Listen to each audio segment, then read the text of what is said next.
Can Tony Abbott go and buy a farm in China?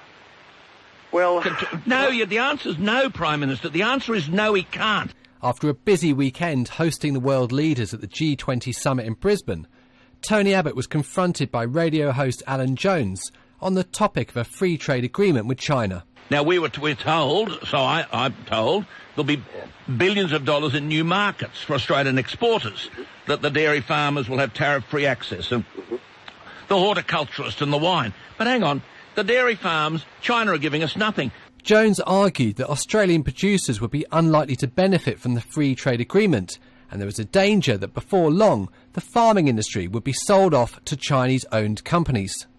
No one can buy land unless the person who currently owns the land wants to sell, and presumably you only want to sell to an overseas buyer because the overseas buyer is offering you a better price than any Australian. That's the first point. Well, of course. But hang on. Yeah, that's true.